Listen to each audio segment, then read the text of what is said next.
At Thanksgiving dinner, my sister stood up and said loudly, "We voted, and you're not part of this family anymore." Everyone at the table clapped and cheered. I just smiled a little and said, "Then I guess you won't need this." I placed a folder on the table. The second she opened it, she started screaming. "Before we cut the turkey," Natalie said, standing with that fake smile of hers, "there's something we need to say." The room went quiet. Everyone stopped eating. I had a bad feeling. I knew that voice. She used the same one when she got me in trouble for something I didn't even do when we were kids. "We had a family vote," she continued, looking proud of herself, "and we decided you're not family anymore." There was silence, then cheering. My cousin Laura clapped like she was at a concert. Uncle Mitch raised his wine glass. Even my mom laughed and said, "Well, someone had to say it." I just sat there, frozen. My food was cold, but I was boiling inside. My dad didn't even look at me. He just sipped his beer and said, "It's probably for the best." "Wow," I said, slowly pushing back my chair. "You actually practiced this?" Natalie smiled even wider. "You've been toxic for years. We're just done pretending." My mom added, "It's unanimous," like she was talking about the weather. I looked around. No one stood up for me, not a single person. "Good," I said quietly. Then I reached into my bag. I had a feeling something like this might happen. I pulled out a thick folder and set it in the middle of the table. It hit the table with a loud thump that made everyone pause. "What is that?" Natalie asked. I leaned back and crossed my arms. "Why don't you take a look?" She grabbed it quickly and opened it, smirking like she always did when she thought she'd won. But as soon as she turned the first page, her smile vanished, her face went pale. She flipped through more pages, and then she screamed, a real, loud, horror movie kind of scream. She jumped up so fast her chair fell over and slammed the folder shut like it burned her. "You monster," she yelled, "you twisted freak." Everyone gasped. Her husband, Joel, grabbed the folder and looked through it. His mouth dropped open. He looked at me. "Is this real?" I nodded. "It's all real, every word, every receipt, every screenshot." The table went totally silent. You could hear a fork fall in the kitchen. My mom opened her mouth, then shut it again like she didn't know what to say. "You thought I'd never fight back," I said, standing. "You thought I'd stay quiet, keep paying, keep being your doormat. But guess what?" I leaned forward and looked Natalie straight in the eye. "Your little performance? It's over. You want to know what's in that folder? I'll tell you, but first, let me explain how we got here." Natalie didn't just wake up one day and say I wasn't family. That idea took years to build, one hurtful comment at a time, one betrayal after another.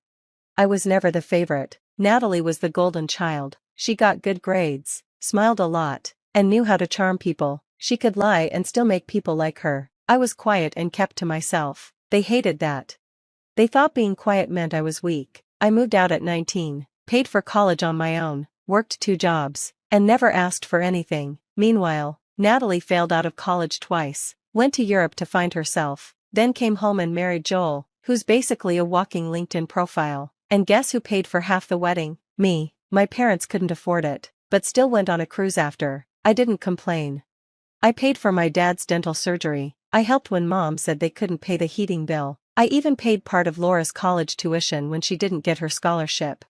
They always said thanks, but in a way that made it feel like it was expected, like I owed them, since I didn't have a family of my own. I'm single, no kids, just me, my job, and my dog, and to them, that meant I should pay for everything. Natalie especially treated me like her backup plan. When Joel lost his job, she called me, just a small loan. When her car broke down, "You make good money, what's $2,000? When her kid needed therapy and insurance didn't cover it, she called me. And I always helped, because I believed that's what family does. But slowly, helping turned into obligation, then into expectation, and finally into demand. First, it was little jokes. "Nice wine, you must be doing well. Must be easy when you don't have kids." Then it got meaner. "You're cold, no wonder you're alone. You don't know what real life is like. You're just bitter." But they still came to me for help, always. Then came the text, "Hey, can you co-sign a loan? Joel and I want to open a wellness cafe." I said no. Natalie replied, "Wow, really?" After that, they stopped talking to me. Mom stopped calling, Dad barely texted. I wasn't invited to family dinners. Natalie blocked me online and posted about cutting out toxic people. But I didn't sit and cry. I got smart. I pulled up everything: bank transfers, emails, Screenshots. I kept records. And in just 5 years, I'd sent my family over $78,000. $78,000. $8,000 for Joel's rehab. $2,300 for Natalie's dental work, which turned out to be for veneers she didn't actually need. $1,500 for my dad's back surgery. $12,000 for my mom's credit card debt. $6,000 for Laura's college move-in costs. $4,500 for a family emergency that ended up being a trip to Cabo. And not once, did any of them offer to pay me back. They just took, and when I stopped giving, they decided I was the problem. So, I made the folder. Inside, I had every transfer confirmation, every email and text where they asked for money, screenshots of Natalie calling me manipulative after I said no to the loan, a timeline of every major payment I made in the last 5 years, and to top it off, copies of Facebook and Instagram posts where they mocked me. I even had screenshots of Natalie calling me a cash cow with no spine in a private comment thread she didn't know I could see. So yeah, that's what she saw when she opened the folder. That's what made her scream. Because Natalie wasn't just exposed, she was completely torn apart, fact by fact, page by page, and as this all unfolded, the rest of the family finally realized what they'd been doing. My mom looked like she might faint. Joel stared at one line that said, $4 $200 to cover Natalie's credit card used at a hotel in Santa Monica with someone named Alyssa, and he just asked, "What is this?" I didn't answer. I didn't have to. For the first time, I wasn't defending myself. I was just showing them the truth. "You kept records?" my mom finally asked, her voice shaking. "Of everything," I said, calm as ever. "You never remembered, so someone had to." Natalie was still standing, pale, her fists clenched at her sides, her eyes darted between Joel, me, and the folder. "This is a violation," she snapped. "No, right?" I said, standing up slowly. "You just stood in front of this whole family and declared I'm not family. You all clapped, and now you're upset because I came prepared?" Joel flipped to another page in the folder. "What's this about Santa Monica?" he asked, voice tight. Natalie snapped her head toward him. "Don't start." "Who's Alyssa?" he asked. "Why were you at a hotel for 3 nights on my credit card?" Her silence was louder than anything she could have said. "Wait," my mom said, holding up her hands. "Can we just calm down and talk this through?" "Sure," I said. "Let's be reasonable. Let's talk about the time you called me a parasite while cashing the check I sent you." She blinked. "That's not fair. We were under stress." "No," I snapped. "You were under stress, and I bailed you out every single time. And the one time I say no, suddenly I'm the enemy?" My dad, who hadn't said anything until now, finally spoke. "You're making this into something bigger than it is." I turned to him, my voice low. "You let them do this to me for years. You knew, you saw it, you heard it, and you let it happen because it was easier than standing up to them."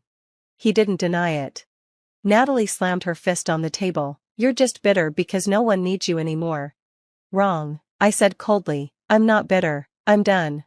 She laughed bitterly. "You're pathetic. Do you realize how dramatic this all looks? Bringing a folder, printing screenshots? You think this makes you the victim? You're just proving you're a control freak." "And you're just proving," I said, "that you only cared about me when I was paying your bills. You don't get to play the martyr." She shouted, "You chose to help. You didn't have to." "And yet," I said, stepping forward, "you expected it every single time until it wasn't help anymore. It was duty, and when I stopped, you voted me out." My voice cracked, not from sadness, but from rage. "You didn't want a sister. You wanted a wallet with legs." Joel stood up, holding the folder. "Is this true?" he asked, looking at Natalie. "All of this?" Natalie looked at him, and for the first time, she didn't have a comeback. No fake tears, no deflection, just silence. "You lied to me," he said, "about the hotel, about the money, about him. You made me think he was crazy." "I had to," she exploded. "He was turning everyone against me." "I wasn't," I said. "You did that all by yourself." The room fell silent again. Then my mom leaned forward, trying one more time. Her voice softened. "Listen, honey, we may have overreacted, but this is still family, and family fights. Let's just put this behind us." I cut her off. "You're not hearing me." She blinked. "What?" "I'm not asking for peace. I'm not asking for forgiveness. I'm telling you I'm done." Natalie sneered. "Oh, stop pretending like this is some big moment. You've said that before." I looked her dead in the eye. Not like this. I reached into my coat pocket and pulled out another envelope. What now? My dad asked, clearly tired. I tossed it onto the table. Joel caught it before it could slide off. He opened it. Read the first line, and his eyes widened.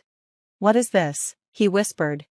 I answered for him. Power of attorney forms for mom, revoked. Medical proxy revoked. Emergency contact removed. I've already signed the papers. I'm not legally or emotionally responsible for any of you anymore. My mom gasped. You're cutting us off completely? Yes, I said, starting now. You're being selfish, she cried. We made mistakes, but we're still your family. I looked at her, calm and steady. No, you're not. I grabbed my coat, gave them one last look, and walked out, right in the middle of Thanksgiving dinner. The food was cold, the truth was out, and no one could say a word. I walked away. And I didn't look back. Not because it didn't hurt. It did. But as I closed their door behind me and stepped into the cold night, something changed. I could finally breathe. I didn't go straight home. I stopped by the lake I used to visit as a kid, the place where Dad and I used to fish. I sat in silence, staring at the water, and for the first time in years, I felt peace. No one needed money. No one was calling for a favor. No pressure, just quiet. The next day, silence. The day after that, still nothing. Then the messages started. First, my mom, missed calls, then a voicemail. Do you really mean it? We were angry, but we're still your family. I didn't answer. Then Natalie, Joel's filing for divorce. Are you happy now? Something's seriously wrong with you. I ignored that too. Then my dad, you went too far. Yeah, we said things we regret, but what you did was way over the line. Your mother's a mess. Fix this. Still, I didn't reply. I thought I'd feel guilty, but I didn't. I slept better than I had in years. No more stressing over texts. No more sudden Venmo requests. No more fake emergencies. Just peace. I started waking up early, taking runs, making coffee slowly instead of rushing. I made all the appointments I'd been putting off, doctor, dentist, even a therapist. Not because I was broken, but because I finally had space to care for myself. I updated my emergency contacts, took my parents off, changed my passwords, froze every joint account, blocked Natalie everywhere. It wasn't revenge. It was closure. A week after Thanksgiving, I got a message from Laura, my cousin who clapped when they kicked me out. I didn't know you paid for my tuition. I'm sorry, I just went along with everyone. You were always the one helping. I didn't reply, but I read it, twice. Then something I didn't expect, Joel messaged me. I filed for divorce. Everything in that folder was real. She lied to me too. You were right. Then he added, you did the right thing. I should have left sooner. That hit different. A few days later, I did something big. I applied for a job in another city. Not to run away, but because I was finally free. No more stay close to help the family. No more guilt tripping. I reconnected with friends I hadn't seen in years, people I'd lost touch with because I was always stuck dealing with family stuff. The crazy part? Some of them saw my post online. They reached out and said things like, we're proud of you. That took courage. No one asked for money. No one guilt me. Just support. Someone asked me, do you regret it? I thought for a second. No, I only regret not doing it sooner. I thought that was the end of it. But with people like them, it's never that simple. The first few weeks were peaceful, quiet, beautifully quiet. Then came Christmas. December 22nd, my mom sent a photo. Their living room, decorations, tree, an empty space where the gifts used to be. It doesn't feel the same without you, the message said. Ellie keeps asking why Uncle isn't coming. I stared at it. No apology, no responsibility. Just guilt. Look who you're hurting. I didn't reply. December 23rd, Natalie called. I didn't answer. Then a text. I know I messed up, but don't punish everyone. Come for Ellie, she misses you. 2 minutes later, also. Mom and Dad are behind on their mortgage. The bank called. I thought you should know. There it was. The ask. Wrapped in guilt, fake softness, but always an ask. I blocked her. December 24th, Dad sent a text. You made your point, but enough is enough. We need help, we're still your blood. That night, I sat by the fire with a glass of wine. No tree, no noise, just quiet. And I was thankful. But it didn't stop. In January, I got a call from an unknown number. I picked up. "Is this Daniel?" a man asked. "Yes, who's calling?" "My name is Mark. Your father asked me to reach out. He said you're the primary person on the family trust." "I'm not," I said. I removed myself. "It was finalized 2 months ago." He paused. "Oh, your father said he couldn't reach you and needed help. They're in a tough spot." Of course they were. The ATM was closed.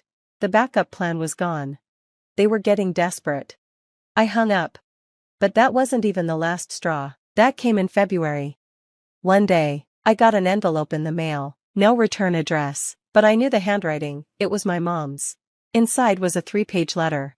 Page 1 was all about regret. "We said things we didn't mean. You've always been the strong one. We didn't realize how much we depended on you." Page 2 was full of guilt. "Your dad's health isn't good. Natalie's all alone. We're worried about Ellie, she's having a hard time."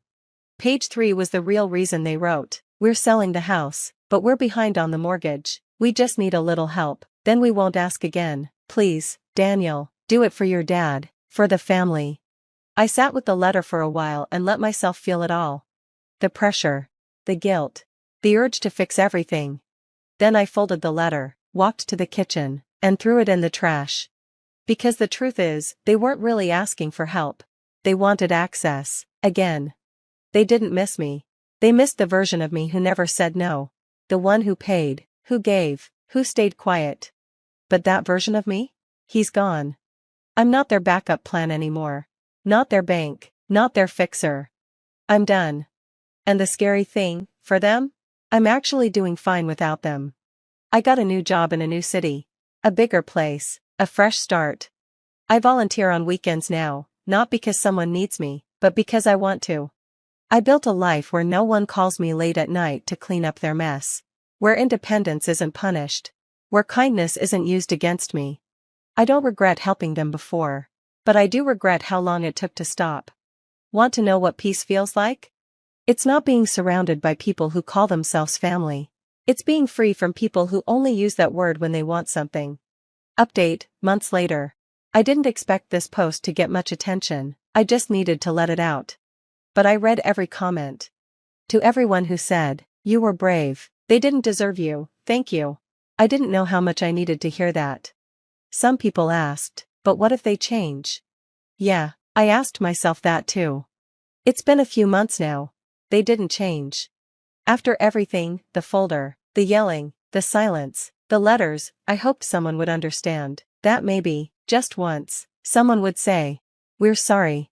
They never did. First, they got quiet. Then they got clever. Then they got desperate. Then they got cruel, again. But me? I got free. I moved to a new place. Got a better job. Started real therapy. Not the kind where you try to fix others. The kind where you finally learn how to care for yourself. I cook now, I sleep better, I go outside more. And when my phone buzzes, I don't flinch. Yes, I still think about Ellie sometimes. I worry about what she's learning, about what she'll grow up thinking is normal. But I also know, I showed her something different. That it's okay to say enough. A few days ago, I got another letter from my mom, just 3 words. "We're still family." No context, no apology, no change. Just the same old guilt trip. For the first time, I felt nothing. No anger, no sadness, just nothing. I threw it away. Then I made dinner. I came back here because this space helped me see clearly. Strangers understood me more than my own family ever did. So here's what I want to ask. Did I do the right thing? Cutting them off, letting go, saying no, and meaning it. Was I too harsh? Or was I just finally done being the only one holding everything together? I'm not sure. But I do know this. For the first time in my life, I'm not just surviving. I'm living. Thanks for reading. Still here, still listening.